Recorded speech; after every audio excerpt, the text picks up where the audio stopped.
Hali kayo't inyong tingnan, libingang walang laman, na buhay ngang tunay, Mesiyas ng tanan. Alleluia, alleluia, alleluia. Magawitan ngayon ng alleluia. Sa ngalan ng Ama, ng Anak at ng Espiritu Santo, Amen. sumainyo ang Panginoon. At sumayo rin. Ang kapatid, hindi naman po araw-araw tayo'y malakas. Hindi naman araw-araw malinaw sa atin ang lahat. Hindi naman araw-araw tayo'y malusog at payapa. Sino makakapagbigay sa atin ng lakas, ng kalinawan, ng kaisipan, ng kalusugan, ng kapayapaan? Hindi tayo. May pinagmumulan ito. Walang iba kung hindi galing sa Diyos. Una, magpasalamat tayo dahil araw-araw tayo nakakatanggap ng biyaya, ng awa galing sa Diyos. Pero para tayo magtagumpay sa mga hamon at pagsubok ng buhay, muli tayo magpakumbaba sa Kanya, hilingin natin muli ang Kanyang pagpapala sa pamagitan ng banal na misa. Pero para tayo'y makitang karapat-dapat makatanggap sa mga banal na misteryo, hilingin natin muli tayo patawarin sa ating mga nagawang kasalanan. Kaya naman sabihin natin, inaamin ko. Inaamin ko sa makapangyarihang Diyos at sa inyo mga kapatid na lubha akong magkasala sa isip, sa salita, sa gawa at sa aking pagkukulang. Kaya isinasamo ko sa mahal na Birheng Maria, sa lahat ng mga anghel at mga banal at sa inyo mga kapatid, na ako'y ipanalangin sa Panginoong ating Diyos. Kaawaan tayo na makapangyarihang Diyos, patawarin tayo sa ating mga kasalanan at patnubayan tayo sa buhay na walang hanggan. Amen. Panginoon, kaawaan mo kami. Panginoon, kaawaan mo kami. Kristo, kaawaan mo kami. Kristo, kaawaan mo kami. Panginoon, kaawaan mo kami. Panginoon, kaawaan mo kami. Manalangin tayo. Ama naming makapangyarihan, sa iyong mga sinilang sa tubig at Espiritu Santo, ang pinto ng langit ay binuksan mo. Dagdagan mo pa ang buhay na iyong bigay sa amin, upang sa mga dinalisay mo sa pagkamaswain ay hindi mahadlangan kamtan ang iyong paggiliw. Sa pamagitan ni Jesucristo kasama ng Espiritu Santo, magpa sa walang hanggan. Amen.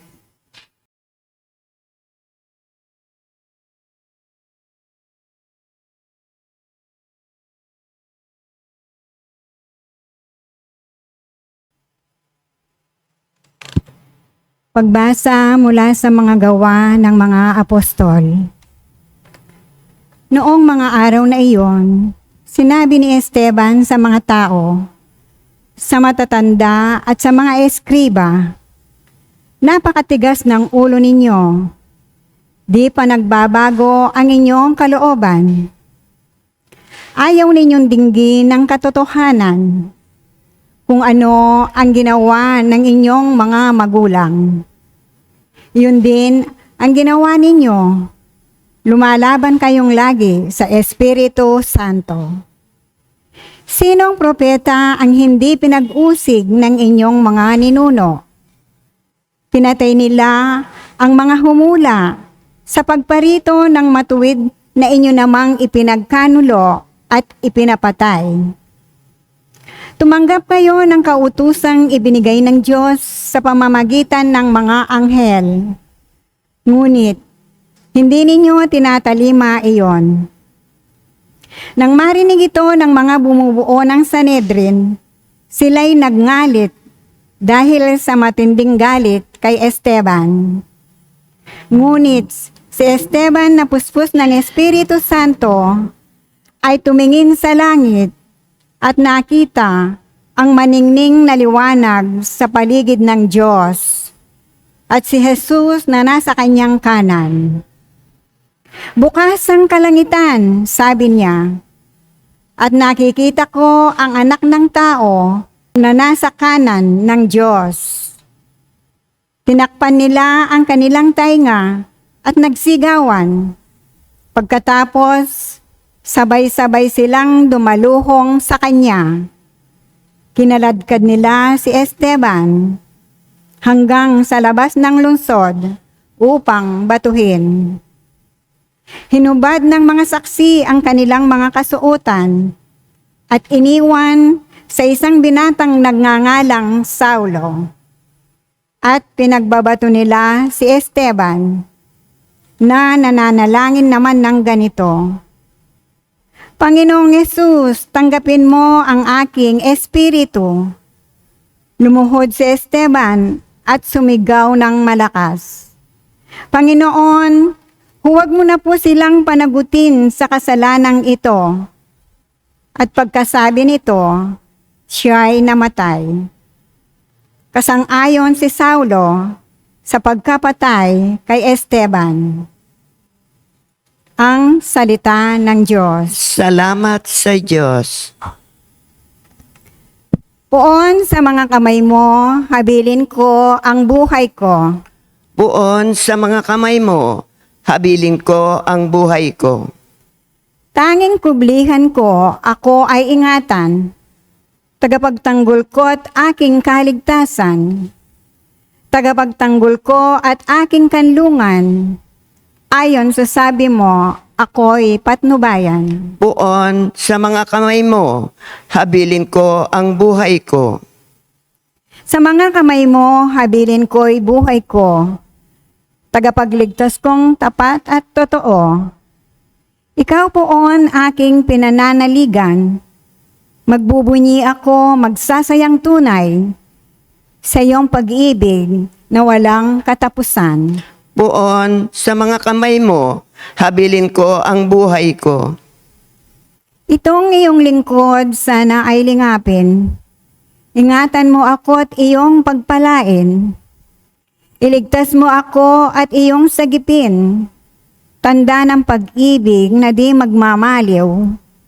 Iyong kinalinga at iningatan mo laban sa adhika ng masamang tao. Puon sa mga kamay mo, habilin ko ang buhay ko.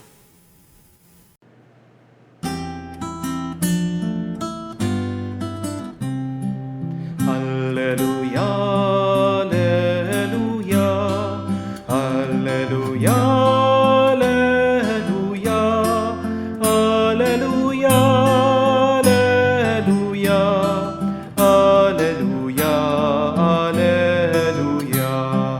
alleluia, alleluia, alleluia, alleluia, alleluia. Nagbibigay kasiyahang pagkaing dulot ay buhay, si Jesus na poong mahal. Alleluia, alleluia. Sumainyo ang Panginoon. At sumayo rin. Ang mabuting balita ng Panginoon ayon kay San Juan. Papuri sa iyo, Panginoon. Nung panong yun, sinabi ng mga tao kay Jesus, ano pong kababalaghan ang maipapakita ninyo upang manalig kami sa inyo? Ano po ang gagawin ninyo? Tanong nila, ang aming mga magulang ay kumain ng mana sa ilang. Dugtong pa nila. Sumagot si Jesus, dapat ninyong malaman, hindi si Moises ang nagbigay sa inyo ng pagkain mula sa langit, kundi ang aking Ama. Siyang nagbibigay sa inyo ng tunay na pagkain mula sa langit. Sapagkat ang pagkaing bigay ng Diyos ay yaong bumaba mula sa langit at nagbibigay buhay sa sanlibutan. Ginoo, wika nila, bigyan niyo po kami lagi ng pagkaing iyon. Ako ang pagkaing nagbibigay buhay. Sabi ni Jesus, ang lumalapit sa akin ay hindi na magugutom at ang nananalig sa akin ay hindi na mauuhaw kailanman. Mga kapatid, ang mabuting balita ng ating Panginoon. Pinupuri ka namin, Panginoong Hesus Kristo. Magandang araw po muli sa inyong lahat. Paano hindi maapektuhan ng kahit na sino o kahit na ano? Paano mananatiling matatag kahit ano pa ang mangyari o kahit sino pa ang manira sa iyo? Let us be honest. Ang dali nating maapektuhan sa ibang tao at sa mga bagay-bagay sa ating buhay. Isang salita lang, nasasaktan tayo. Isang post lang, tinatamaan tayo. Isang chismis lang, nasisira na ang araw natin. At kapag apektado ka, siguradong talo ka. Amen? At ang mga apektado, hindi malayo, sila'y masasaktan, makakasakit, at magkakasala. Kaya nga po ang tanong, paano ka magiging matatag sa mundong binabatikos ka? Paano ka mananatiling payapa sa mundong ang bilis magusga sa iyo? Paano ka hindi matitinag sa mga taong mahilig manira at magpabagsak sa iyo? There's a very important question that we need to answer. How not to be affected by anyone or anything. Ang sagot po sa tanong na ito ay makikita natin sa unang pagbasa sa kwento ni San Esteban. Tingnan niyo po ang nangyari sa kanya. Pinagsabihan daw po niya ang mga Hudyo. Hindi nila nagustuhan yung katotohanan na pinahayag niya. Kaya sila naman ay nagalit, nagngalit ang kanilang mga ngipin at siya daw po ay pinagbabato hanggang namatay siya. Pero ang tanong, naapektuhan ba itong si San Esteban? Hindi. At dahil po, hindi siya nagpadala doon sa kasamaan nila. Kaya naman, siya'y nakapasok sa kaluwalhatian ng Diyos sa langit. Ang tanong, ano ang ginawa ni San Esteban? Bakit hindi siya natakot sa mga tao? May 4 po siyang ginawa at maaaring makatulong din sa atin para tayo manatiling malakas at matatag sa gitna ng mga pagsubok natin sa buhay. The first one is, he fixed his eyes on God. Nakatutok daw siya sa Diyos. Habang daw po siya'y binabato, tumingin siya sa Diyos. Hindi siya tumingin sa mga tao na galit na galit. Tumingin siya sa kaluwalhatian ng Diyos. Mga kapatid, kung gusto mong hindi ka maapektuhan, baguhin mo ang paningin mo. Kung nakatingin ka sa iyong mga problema, madi-discourage ka. Kung nakatingin ka sa mga tao, talagang masasaktan ka. Pero kung nakatingin ka sa Diyos, lalakas ka. Magandang itanong po ito, magandang pagmunihan. Araw-araw sa aking pagkagising, saan ba ako nakatingin? Ano ang aking pinapansin? Anong pinagtutuunan ko ng aking oras at ng panahon? Again, as I've said this in one of my homily, where your attention goes, there your energy flows. Kakaunti lang ang lakas po natin. Kaya naman, dapat ilagay mo yung iyong mata at paningin dun sa makakapagpalakas sa'yo. Hindi sa mga nagbibigay sa'yo ng stress. Hindi po ba? Tignan mo ang Diyos araw-araw. At diyan, lalakas ka, mabubuhayan ka ng pag-asa. But secondly, Saint Stephen was unaffected because he anchored himself to the Holy Spirit. Nakaugat daw siya sa banal na Espiritu. Ang sabi po sa unang pagbasa, Stephen filled with the Holy Spirit. Hindi po siya napuno ng galit, hindi po siya napuno ng takot, napuno siya ng banal na Espiritu. Mga kapatid, pag ng lata, wala pong laman, di ba? Madali itong malupi. Pero kapag ang lata, may laman. Kahit natapakan mo ito, hindi lang ito basta-basta madudurog, di po ba?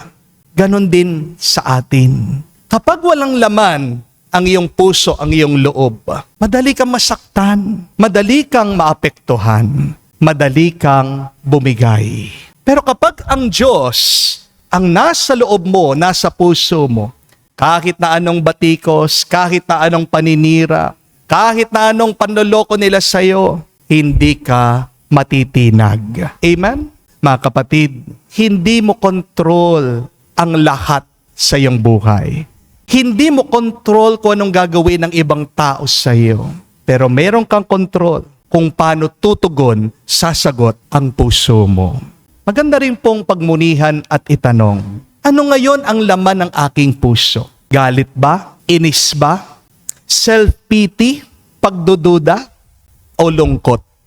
Kapatid, hindi ibig sabihin meron kang nararamdaman. Yan na ang tadhana mo. Our feelings are not forever. Your feelings are not your destiny. Your feelings are just your visitors. They just come and go. Dumarating, umaalis, lahat ng ating nararamdaman. Pero ang banal na Espiritu, huwag mong tratuhin na bisita. Siya ay parte ng iyong buhay. Ang banal na Espiritu ay mismong buhay mo. Kapag pinaalis mo ang banal na Espiritu, wala kang lakas, wala kang buhay. Kaya nga, araw-araw napakahalaga. Anyayahan natin ang banal na Espiritu. Ano ang ating dasal? Come, Holy Spirit. Sa pamamagitan ng banal na Espiritu, doon ka lumalakas, doon ka tumatatag. But the third, Saint Stephen had the spirit of forgiveness. May puso daw na nagpatawad si San Esteban. Habang daw siya'y binabato, alam mo yung sinabi niya? Lord, do not hold this sin against them. Hindi po ba ito kabanalan? Binabato na nga siya pa nagpapatawad. Mga kapatid, ito po ay isang sikreto para hindi tayo maapektuhan ng ibang tao. Kapag hindi ka nagpatawad, lalo ka masasaktan. Amen? Kapag nagpapatawad ka sa iba, ikaw ay lumalaya mula sa kanila. Baka hindi niyo po alam ito. Ang galit, nagtatagal lang po sa atin for 10 seconds. Nakita po nila ito sa pag-aaral. Mawawala ang galit mo, inis mo, sama ng loob mo, basta't bigyan nyo lang po ng spasyo. Give it space. Your anger, your resentment will disappear. Kaya nga po, magandang gawin kapag kayo'y nagagalit. Huminga lang kayo, magbilang po kayo ng 1 to 10. Matatanggal po anuman yung sama, bigat ng iyong loob. Pero, ayon din po sa pag-aaral, kapag hinayaan mong nanatili yung galit sa puso mo, after 10 seconds, yan daw po ay hindi naaalis sa inyo for 10 years. Nakakatakot po, no? Kaya nga po mga kapatid, ganyan kahalaga ang pagpapatawad sa atin. Habang hindi ka nagpapatawad, ikaw ay nagiging preso. Ikaw ay nasa kulungan. Forgiveness is not forgetting, but forgiveness is forgetting the pain. Yan po ang halaga ng pagpapatawad. Kung matututo kang magpatawad, walang makakasakit sa iyo. Amen? But the fourth and last, Saint Stephen had this total surrender to God. Buong pagtitiwala daw, binigay ni San Esteban ang kanyang sarili sa Diyos. Kaya nga, napakalakas niya. Ang huling mga salita ni San Esteban ay, Lord Jesus, receive my spirit. Hindi niya control ang sitwasyon. Pero ang control ni San Esteban ay kung anong gagawin niya sa kanyang buhay, sa kanyang kaluluwa. Sinuko niya ito sa Diyos. Mga kapatid, kapag hindi mo na kaya, isuko mo na sa Kanya. Kasi minsan, lalo tayong nasasaktan dahil nilalabanan natin ang mga laban na hindi naman para sa atin. Merong mga laban na para lang sa Diyos. Amen? Kaya ka napapagod kasi inaako mo yung mga hindi mo naman dapat akuin eh. Kaya ka nasasaktan kasi kinokontrol mo yung hindi mo namang kontrolado. Kaya ka nalulunod sa iyong mga problema. Kasi pinipilit mong solusyonang mag-isa yung mga bagay na kailangan mo nang ipagkatiwala sa Diyos. Mga kapatid, hindi naman po lahat ng laban ay para sa'yo. Merong mga laban na hindi mo mapapanalo na mag-isa. Merong mga laban na tanging ang Diyos lang ang magpapanalo. Merong mga laban na kailangan mong ipasa sa Diyos. Kaya tandaan niyo po ito. Kapag ikaw ay lumalaban na mag-isa, matatalo ka. Kasi limitado ka, tao ka lang. Pero pag ang Diyos ang lumaban para sa iyo, magwawagi ka. Let God fight your battles. Because some battles are not meant to be won by strength. Some battles are won by the grace of God. Kaya ito po ang ginawa ni San Esteban. Hindi niya nilabanan ang mga bumabato sa kanya at hindi po ito kahinaan. Sinuko niya ang kanyang sarili at bandang huli, siyang nagwagi dahil siya ay nakapasok sa kaharian ng Diyos. At habang binabato daw siya, hindi galit ang napuno sa kanyang puso o hindi panalangin. Ang sabi niya, Lord, do not hold these sins against them. Mga kapatid, yan ang tunay na lakas. Hindi ang lumalaban o hindi ang marunong sumuko. May nakita po sila sa pag-aaral sa Yale University. Nalaman po nila, kapag ang tao palaging nagre-react sa mga sitwasyon, naapektuhan po siya. At dito daw po tumataas yung cortisol sa katawan ng tao. Maka hindi niyo po alam ang cortisol, siya po ang tinatawag nilang stress hormones. Ibig po sabihin, kapag palagi kang apektado sa ginagawa ng ibang tao sa iyong sitwasyon, dun ka nai-stress. At kapag palagi kang stress, nang ibig sabihin, mas madali kang magkasakit. Marami sa ating sakit, stress-related. Bakit ka nai-stress? Kasi hinahayaan mo yung mga taong yan sa buhay mo, yung sitwasyon na yan, na maapektuhan ang iyong kalooban. Si San Esteban, matuto tayo sana sa kanya. Pinato siya, pero hindi siya nag-react sa kanila. Nanalangin lang siya. Hindi napuno ng stress si San Esteban. Napuno siya ng banal na espiritu. At kahit na siya'y pinapatay, payapa pa rin ang puso at kalooban niya. Tandaan niyo po ito, mga kapatid. Pwede ka saktan ng ibang tao, pero hindi nila kayang nakawin ang kapayapaan mo. Kung ang Diyos, diyan ka nakakapit, hindi ka hahayaan ng Diyos na mabigo. Hindi mo mang control kung anong gagawin ng ibang tao sa iyo, pero kontrolado mo kung paano ka sasagot, kung paano ka tutugon. Kaya magdasal po tayo sa banal na misang ito. Naway, wag nating alisin ang ating tingin sa Diyos. Magpapuno tayo sa banal na espiritu. Marunong tayo magpatawad araw-araw. Isuko natin lahat sa Diyos. Dito tayo magwawagi, dito tayo mananatiling malakas, at darating ang araw, kamuka ni San Esteban, tayo ay makakapasok sa kaharian ng Diyos na kung saan mararanasan natin ang walang hanggang tuwa, ang buhay na magpa sa walang hanggan. Amen. Tumayo po tayo, alay po natin sa Diyos ang ating mga dasal at panalangin. Inaanyayahan tayo na umasa kay Jesus upang makamit ang kasiyahang maibibigay lamang ng pinangako ng langit. Ating sabihin, Panginoon, dinggin mo kami. Panginoon, dinggin mo kami. Ang simbahan naway magsikap na mayhatid ang pag-ibig ni Jesus sa lahat ng taong nagugutom sa tinapay ng buhay. Manalangin tayo sa Panginoon. Panginoon, dinggin mo kami. Atin nawang maunawahan na ang presensya ni Kristo sa Eukaristya ay isang palagihang pagtawag sa atin upang ibahagi ang ating buhay sa lahat ng ating nakakadaong palad. Manalangin tayo sa Panginoon. Panginoon, dinggin mo kami.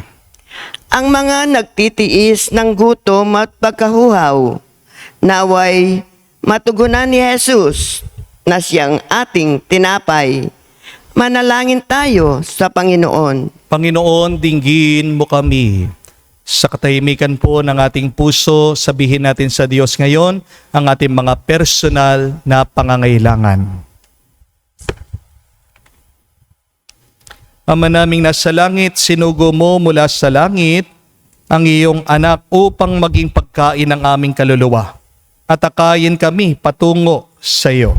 Marapatin mo sa pamagitan ng aming pananampalataya kay Jesus na tinapay ng buhay, kami ay laging makasama sa iyo. Hinihiling namin ito sa pamagitan ni Kristo na aming Panginoon. Amen.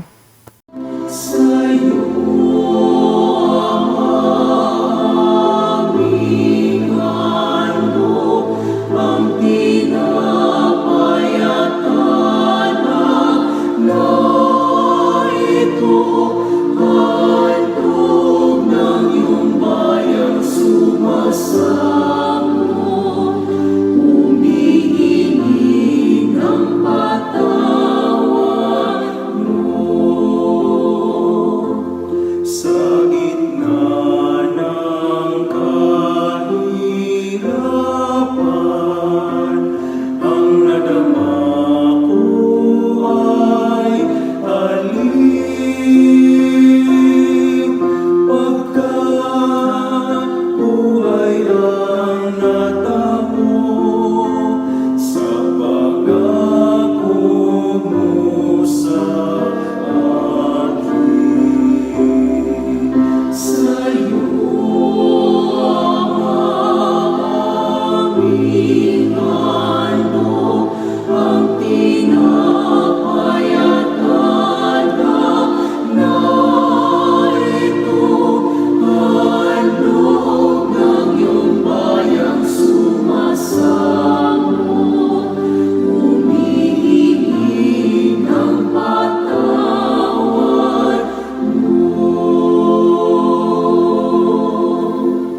Manalangin kayo mga kapatid para ang ating mga paghahain ay kalugdan ng Diyos amang makapangyarihan. Tanggapin nawa ng Panginoon itong paghahain sa iyong mga kamay, sa kapurihan niya at karangalan, at sa ating kapakinabangnan, at sa buong sambayanan niyang banal.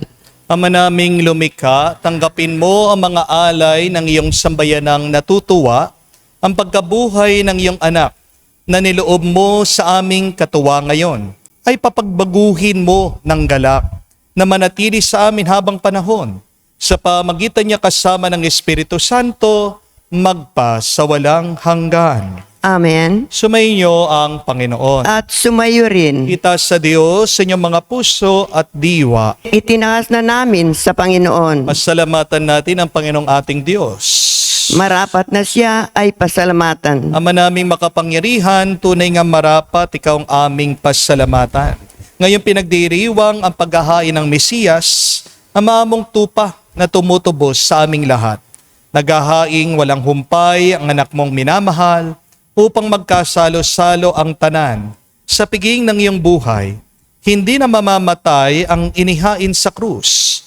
Sa krus, pinako, buhay, laging bilang handog.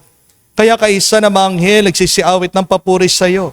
Nang walang humpay sa kalangitan kami nagbubunyi sa iyong kadakilaan.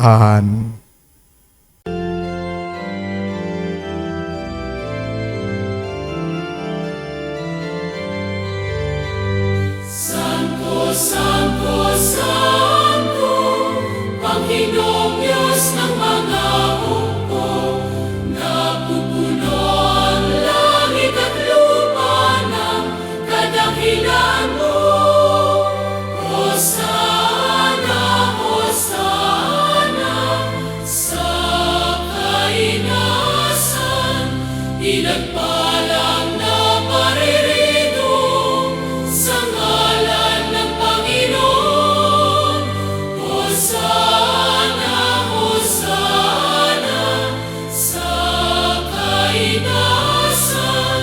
Hosana, Hosana, sa kainasan.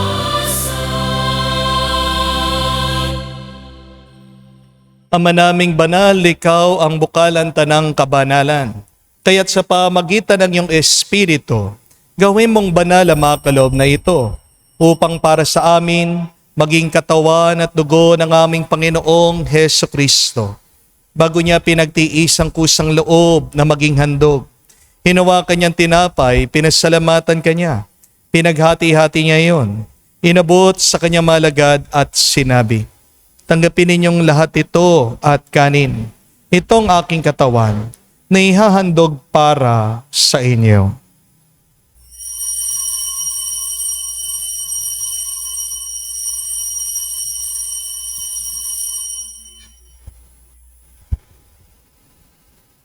Gayon din naman, nung matapos ang hapunan, hinawakan niyang kalis. Muli kanyang pinasalamatan. Nabot niya ang kalis sa kanyang malagad at sinabi, "Tanggapin ninyong lahat ito at inumin. Itong kalis ng aking dugo, ng bago at walang hanggan tipan. Ang aking dugo na ibubuhos para sa inyo at para sa lahat, sa ipagpapatawad ng mga kasalanan. Gawin ninyo ito sa pag-alaala sa akin."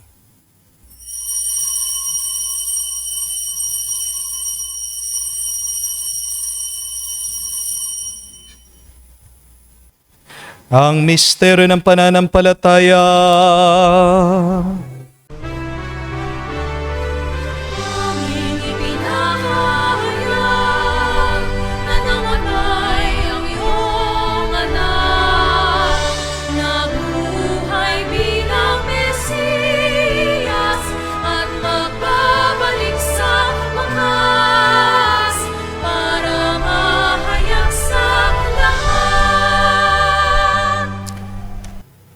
Ang mga ginagawa namin ngayon ng pag-alaala sa pagkamatay, muling pagkabuhay ng iyong anak.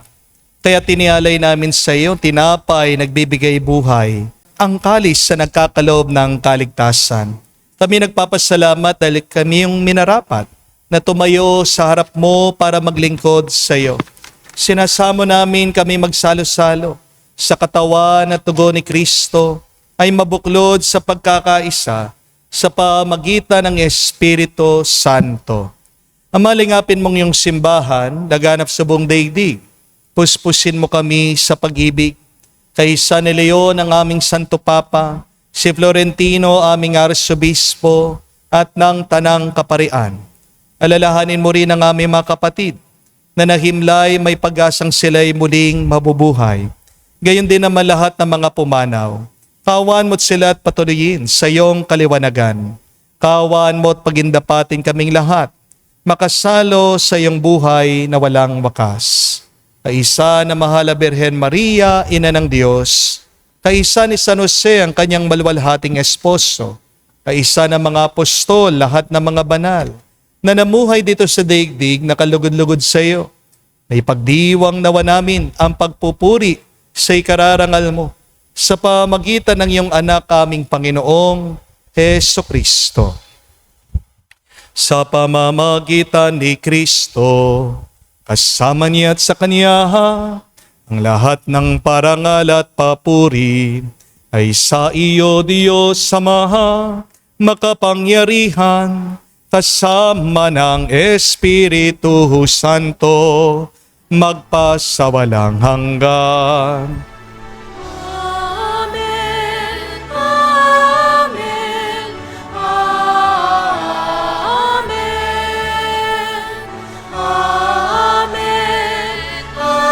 Amen. Amen. Sa nakagaling na utos sa turo ni Jesus sa Panginoon natin at Diyos, ipahayag natin ang lakas, loob.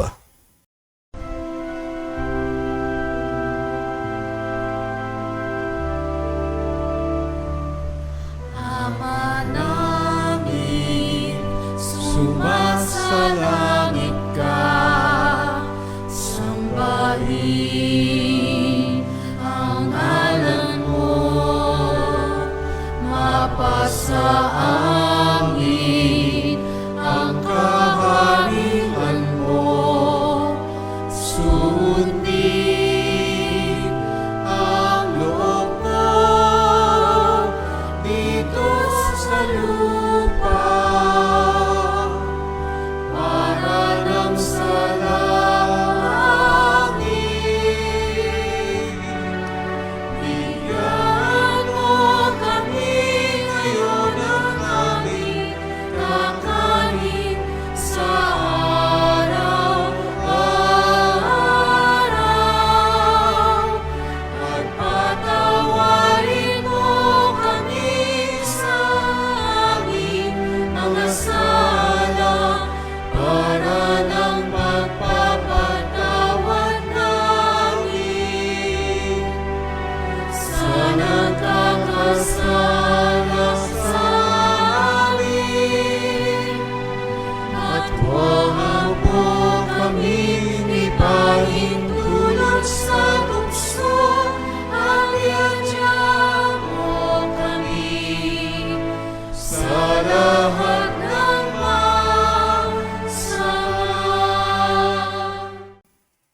Hinihiling namin kami, Adya, sa lahat na masama pagkalooban ng kapayapaan araw-araw, ligtas sa kasalanan, at ilayo sa lahat ng kapamakan.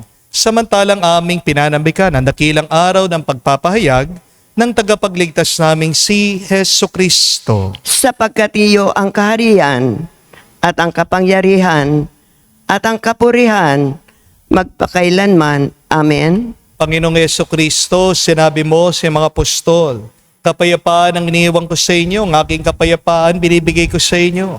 Tungayan mo ang aming pananampalataya at huwag ang aming pagkakasala.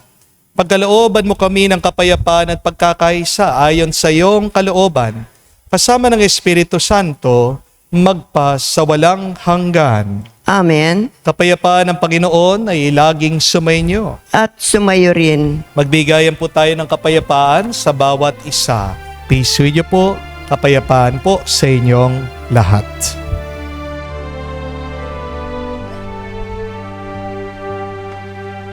Kordero ng Diyos na nag-aalis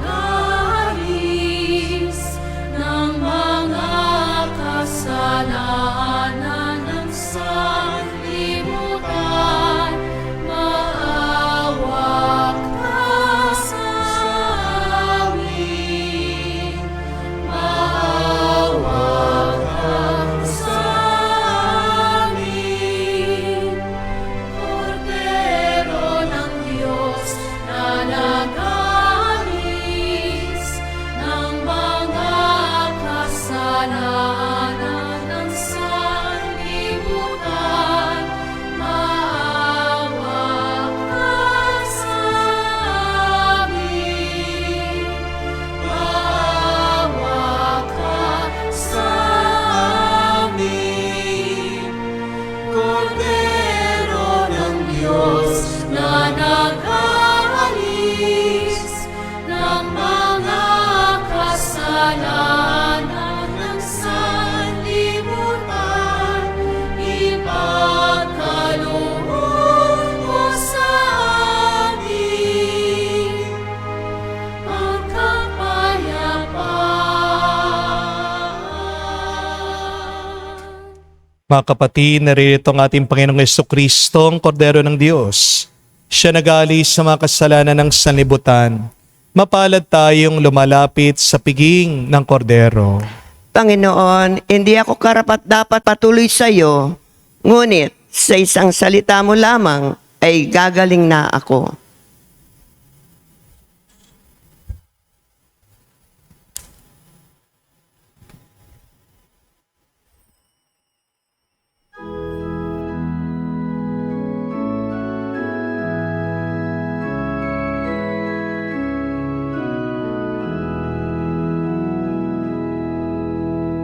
Tinanggap kong buhay na Diyos, puso ko ay nadalak.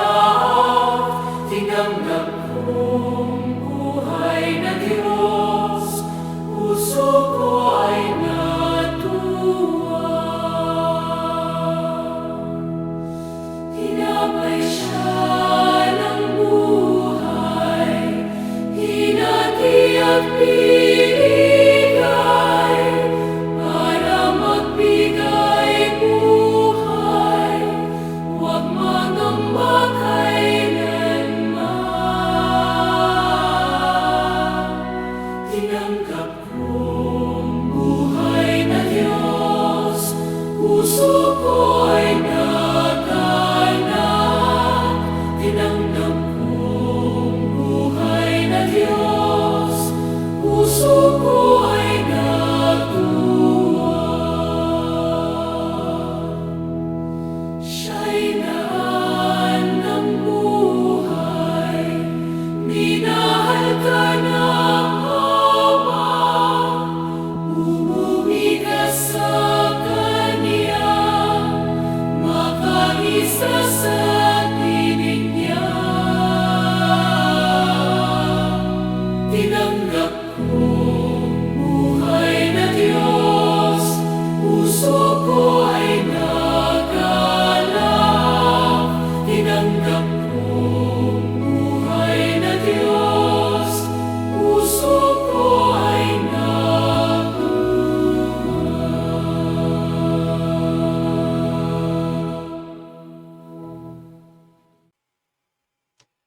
Manalangin tayo. Ama namin mapagmahal, tunghayan mo at lingapin ang iyong sambayanan na minarapat mong makinabang sa piging ng magpakailanman. Pagkaloob mo kami maluwalhating makarating sa pagkabuhay ng magtatampok sa amin sa iyong piling, sa pamagitan ni Jesucristo kasama ng Espiritu Santo, magpa sa walang hanggan. Amen. Tandaan niyo po mga kapatid, hindi naman lahat ng mga tao o lahat na nangyayari sa inyong buhay ay dapat pansinin niyo. Hindi naman dapat ikaw ay paapektuhan ng lahat na nangyayari sa iyong buhay. Ang nananatiling matatag, malakas, siya ang magwawagi sa buhay. How not to be affected by anyone or anything, just like Saint Stephen in the first reading. First, fix your eyes on God, not on your problems. Second, anchored in the Holy Spirit. Third, have the spirit of forgiveness. And fourth, totally surrender to God. Kung pagsasamahin niyo po yung mga first letter na mga sinabi ko. F, fix on God. A, anchored on the Holy Spirit. S, a spirit of forgiveness. T, total surrender. Ano po ang spelling? Fast. Mabilis. Gusto natin mabilis tayo sa buhay. Pero magiging mabilis ang pagpapala ng Diyos.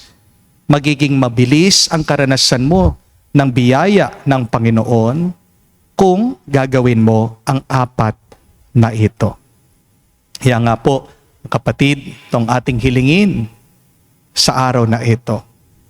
Hilingin natin na huwag tayong mawala, nakatingin sa Kanya, mapuno tayo sa Banal na Espiritu, matuto tayong magpatawad, at isuko natin araw-araw ang ating sarili sa Kanya. Makikita nyo, gagabayan kayo palagi ng Diyos, pupunuin niya kayo sa Kanyang lakas, sa Kanyang biyaya. Sumainyo ang Panginoon. At sumainyo rin. At kayo pagpalain ngayon ng Diyos makapangyarihan sa lahat, sa ngalan ng Ama, ng Anak, ng Espiritu Santo. Amen. Ang ating misa ay natapos na, humayo kayo sa kapayapaan ni Kristo. Salamat sa Diyos.